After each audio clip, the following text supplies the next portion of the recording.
Assalamualaikum warahmatullahi wabarakatuh. Indonesia.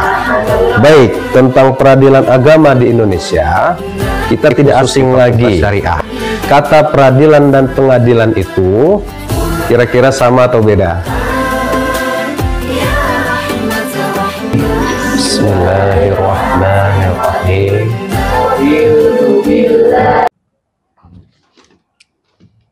Baik, bisa kita mulai semuanya? Oke, sebelum kita mulai, kita siapkan dulu segala perlengkapan, duduk dengan nyaman, ya. Baik, sebelumnya kita mulai awali dengan basmalah. Bismillahirrahmanirrahim. Assalamualaikum warahmatullahi wabarakatuh.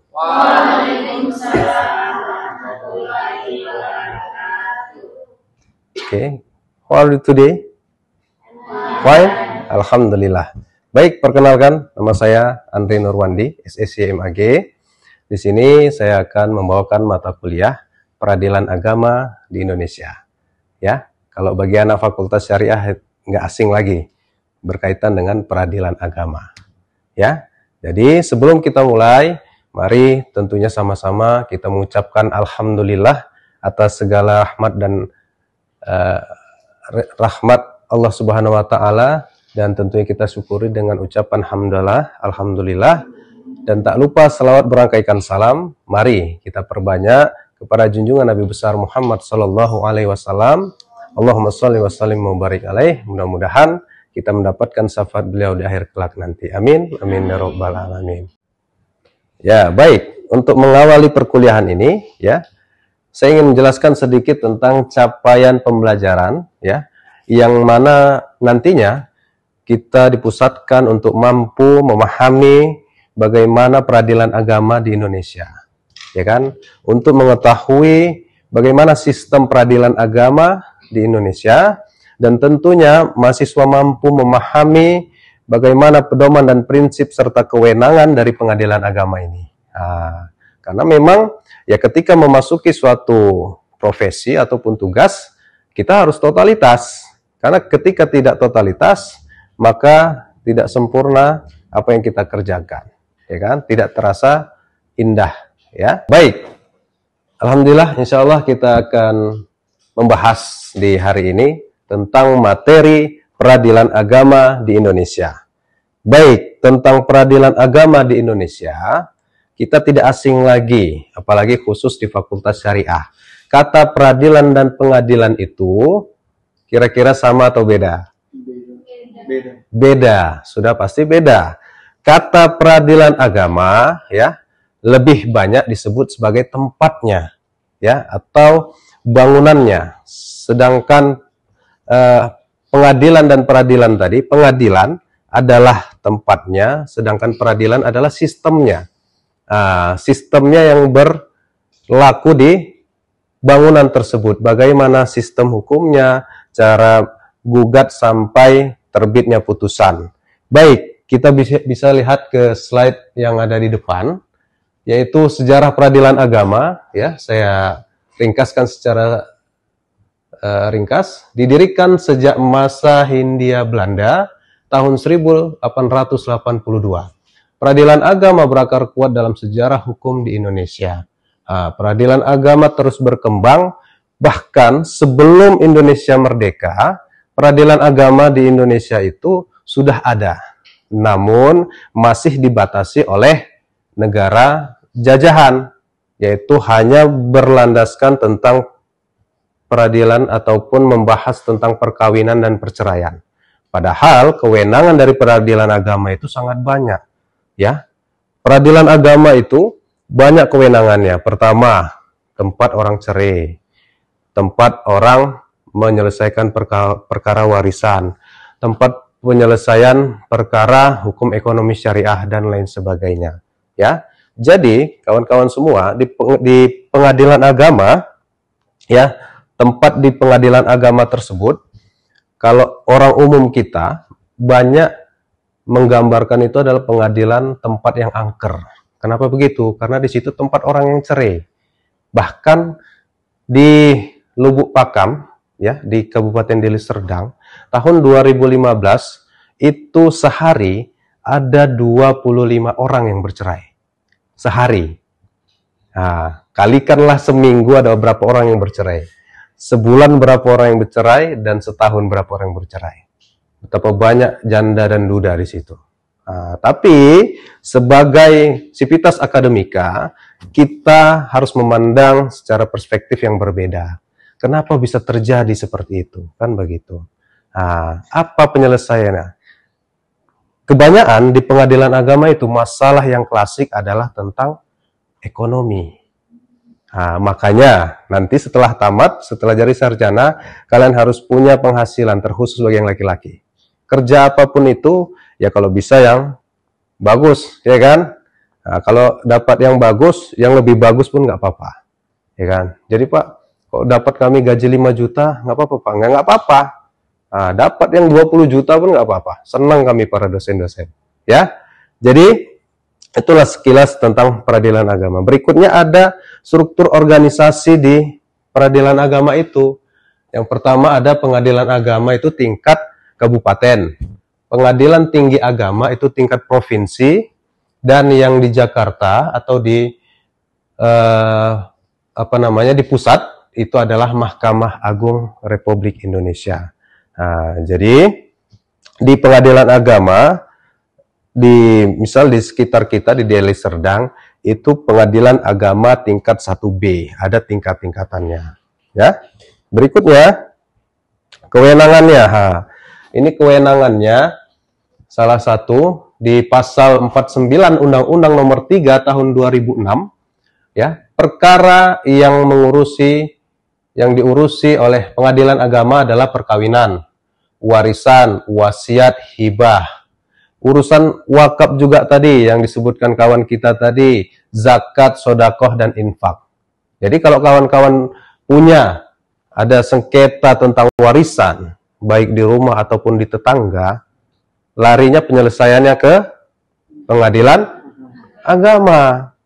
Nah, jadi harus tahu tempatnya, jangan pula kalian bawa ke pegadaian.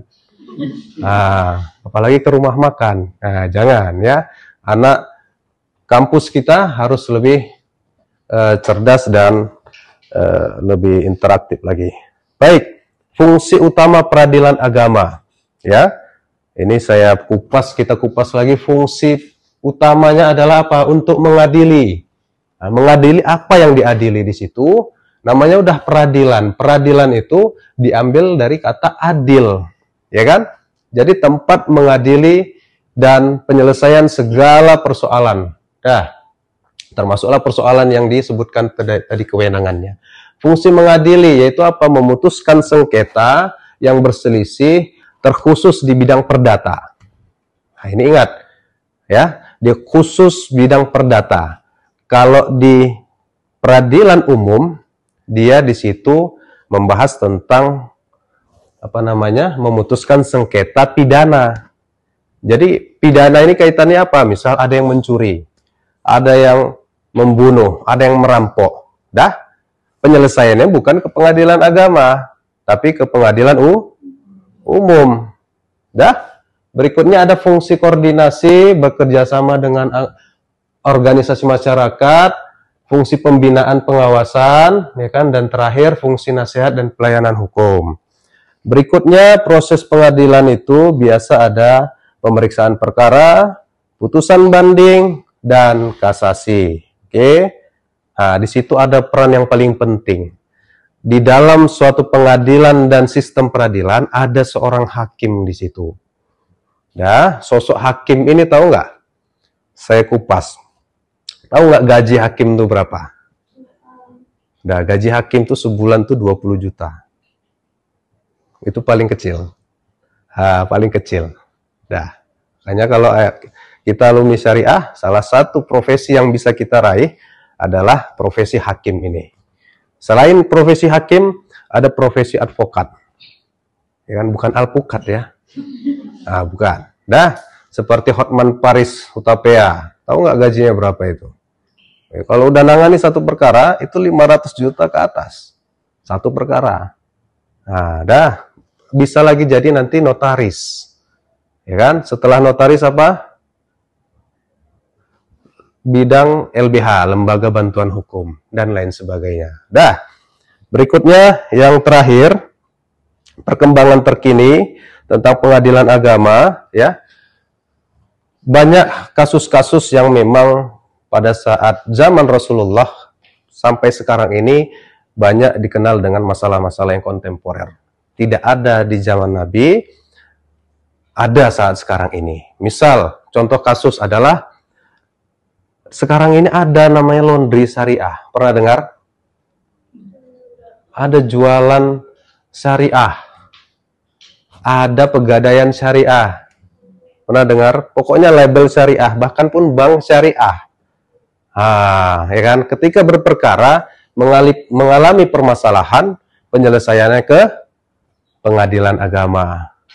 Oke? Ya, baik. Itu adalah penjelasan tentang peradilan agama yang menjadi topik pembahasan kita pada hari ini. Baik, kita masuki sesi tanya jawab ya. Kepada rekan-rekan mahasiswa, ada yang ingin ditanyakan? Silakan. Ya. Pak. Ya. Perkenalkan namanya siapa?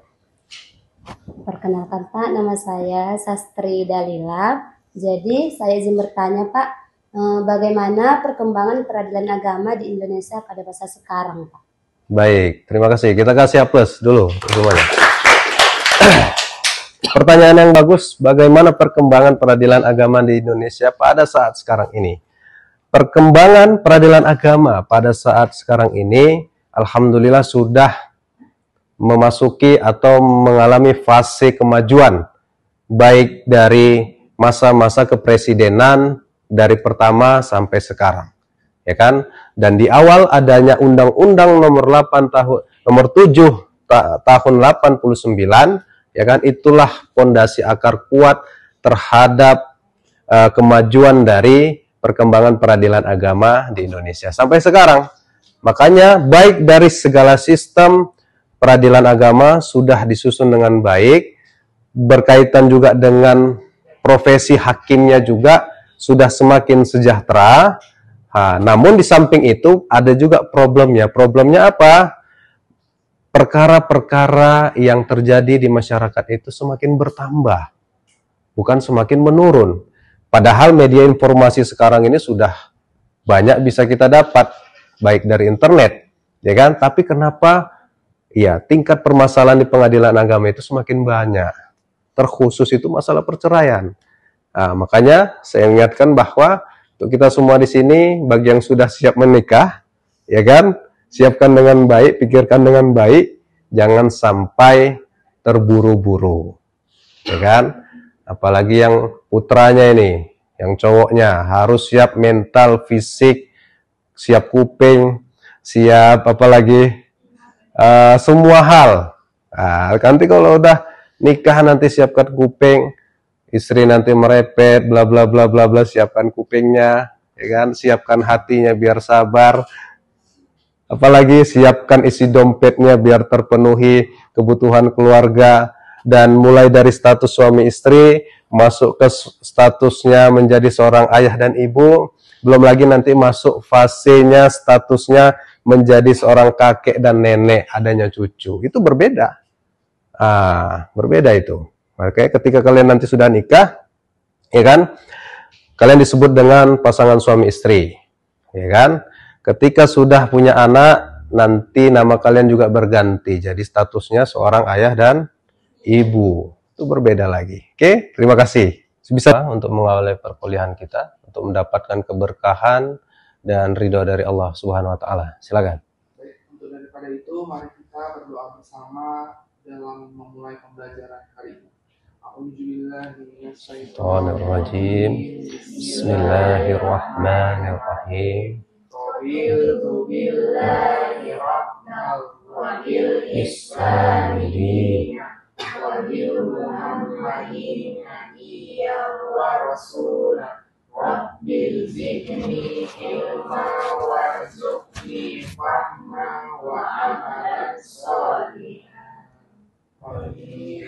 Alhamdulillah, terima kasih. Mudah-mudahan Allah ridhoi niat dan aktivitas kita pada hari ini. Baik, berikutnya Bapak absen, semuanya hadir ini? Hadir semua ya? Alhamdulillah, terima kasih. Mudah-mudahan dengan niat kehadiran kita dapat menjadi orang sukses dan berhasil di kemudian hari. Amin. Amin ya rabbal alamin.